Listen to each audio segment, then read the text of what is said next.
3.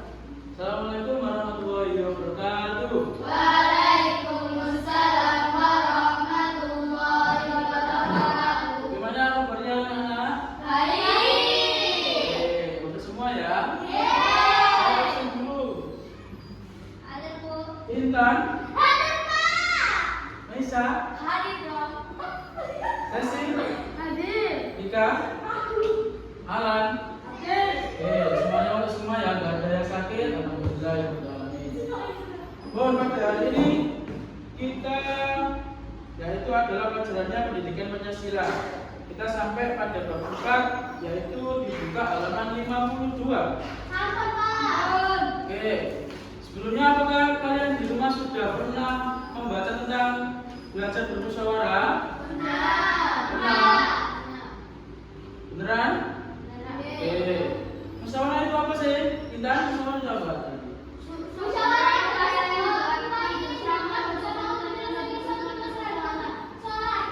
Oke, intinya adalah ketika ada permasalahan, yaitu kita sebagai warga Indonesia adalah adatnya itu adalah diselesaikan dengan cara bermusyawarah. Gunanya apa? Gunanya kita kalau bermusyawarah itu adalah untuk bertukar pikiran, untuk apa? Memecahkan masalah ataupun mencari solusi. Contoh, apa aja yang bisa dilakukan dengan cara bermusyawarah? Bisa apa aja, Sang? Contoh musyawarah yang ada di masyarakat itu apa aja? Apa? Lupa. Ayo, yang kalian ketahui yang ada di sekolah. Contoh. Musyawarah untuk memilih ketua kelas. Persiapan apa? Enggak itu. Ketika ada di kelas, ayo. Piket, oke, benar. Diskusi tentang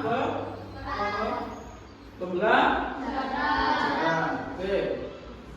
Musyawarah juga sering digunakan dalam konteks keputusan di tingkat desa, organisasi, lembaga, atau dalam konteks kegiatan masyarakat. Jadi musyawarah ini tidak hanya dilakukan di sekolah, tapi di desa ataupun di masyarakat juga sering melaksanakan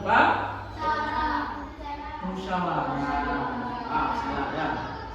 Contohnya di masyarakat apa?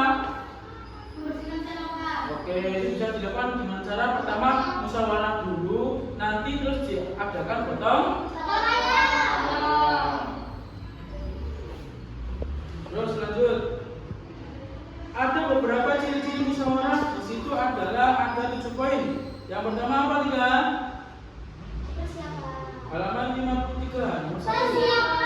Persiapan. Yang apa sih?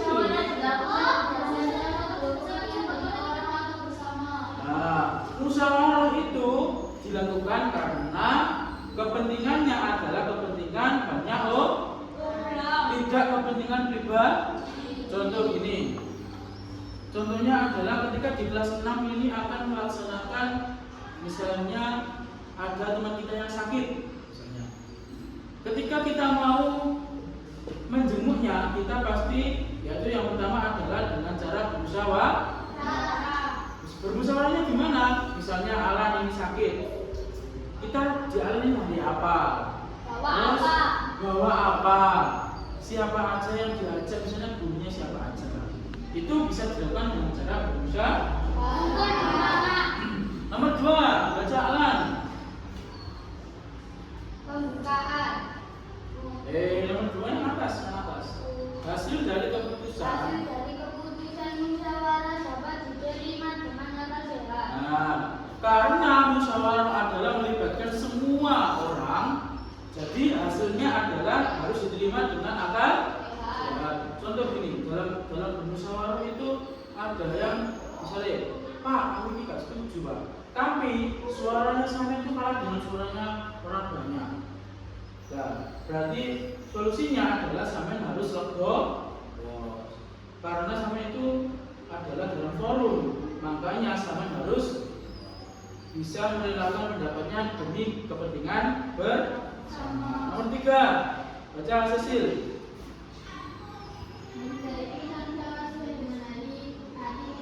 Nah, ketika kita mengungkapkan pendapat, itu kita harus mengungkapkan dengan hati nurani kita, jangan kok berdasarkan ego, misalnya. Tidak boleh ya. Nomor 4, semua pendapat yang diberikan ketika musyawarah dapat dipahami. Jadi pada saat selesai musyawarah, pendapat semua itu harus kita pahami. Tidak boleh ada yang masih ganjal. Misalnya masih ganjal itu harus diucapkan atau disampaikan. Tidak boleh kok pada saat kita selesai upacara itu masih ada yang itu loh sih. Tidak boleh. Makanya harus diucapkan pada saat musyawarah. Ya, lanjut. Musyawarah harus mengutamakan pertimbangan moral. Dan yang terakhir, nomor 5, semua pendapat yang diberikan ketika musyawarah tidak akan memberatkan setiap anggota musyawarah. Jadi kalau bisa pada saat musyawarah untuk memecahkan masalah itu kita tidak boleh memberatkan semua anggota pihak. Lanjut.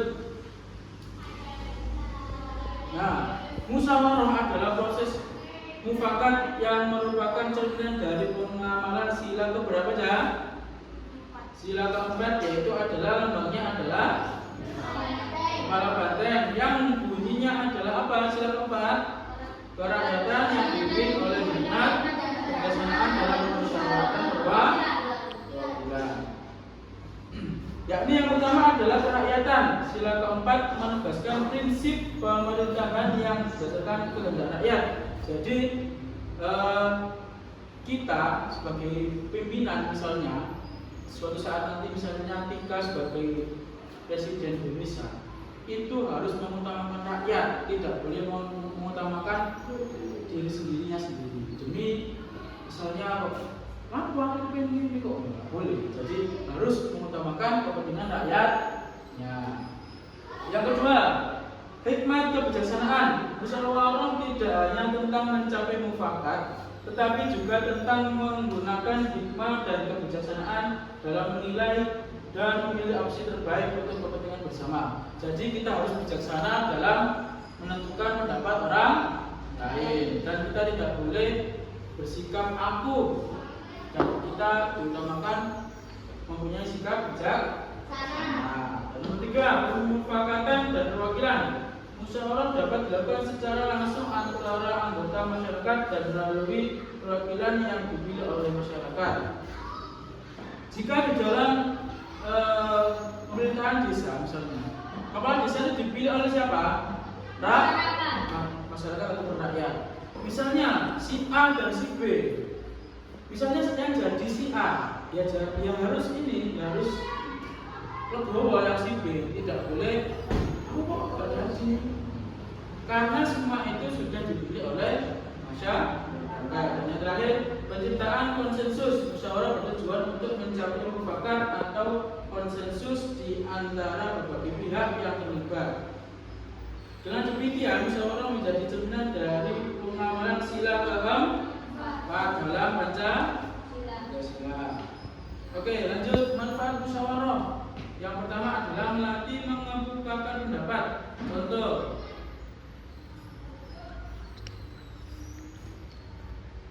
Contoh, misalnya anak pada saat musyawarah ini sebelumnya tidak bisa ataupun tidak pernah ngomong di depan umum misalnya. Tapi pada saat musyawarah, Alan berlatih untuk mengemukakan pendapatnya. Padahal aslinya Alan ini tidak berani, tapi Alan berusaha untuk mengemukakan pendapat. Nah, yang kedua, nilai kebersamaan. Nah, ini sudah pasti karena musyawarah adalah pendapat kita bersama. Manfaat yang ketiga, yakni masalah bisa cepat terselesaikan. Misalnya ada masalah, nek Alan selesaikan sendiri, berarti tidak kayak diselesaikan bersama.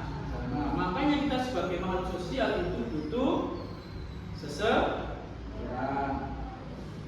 Dan nomor 4 adalah hasil keputusan menguntungkan semua pihak. Jadi tidak ada pihak yang misalnya kok lebih diunggulkan, tidak. Jadi kita sebagai masyarakat ataupun sebagai anggota kelas maksudnya. Kalau kita melaksanakan musyawarah itu kita adalah tidak ada anak-anak ataupun tidak ada orang-orang yang dirugikan karena pendapatnya bisa disaring dengan baik. Itu adalah sedikit manfaat ya.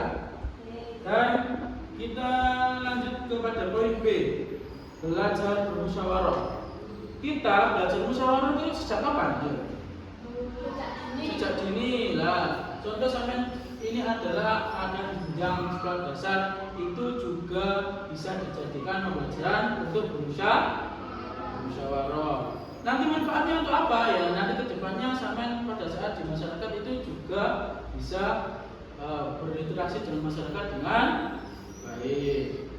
Maka dari itu musyawarah harus berpedoman pada prinsip-prinsip tertentu. Nah, harus bersumber dari paham sila keempat, yaitu adalah Pancasila. Dan yang kedua, keputusan harus dipertanggungjawabkan. Dan nomor 3, tidak bertentangan dengan Pancasila dan UUD 1945. Dan yang nomor 4 adalah setiap peserta musyawarah memiliki hak serta kewajiban yang sama dalam mengemukakan pendapat. Dan yang kelima, keputusan harus diterima serta dilakukan dengan rasa penuh tanggung jawab. Dan setelah semua masalah yang diselesaikan pada saat musyawarah itu, semua belah pihak harus bisa menerima dan harus menerima keputusan dengan penuh tanggung jawab. Tidak boleh ada yang kau usulku kok ikut aku mau, nggak boleh ya. Bon, sekarang nanti saya mau ada satu anak yang angkat tangan untuk menjawab soal dari saya ya. Ayo, musyawarah. Contoh musyawarah yang ada di lingkungan masyarakat adalah apa? Musyawarah untuk melaksanakan gotong royong. Nah, itu adalah contohnya. Tepuk tangan untuk kita. Ada yang bisa diulang lagi? Ada? Musyawarah apa aja?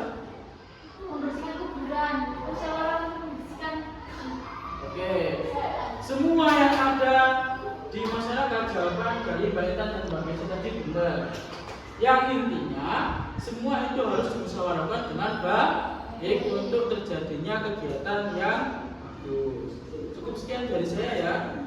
Untuk halaman 62 nanti dikerjakan ya dan dikumpulkan setelah ini.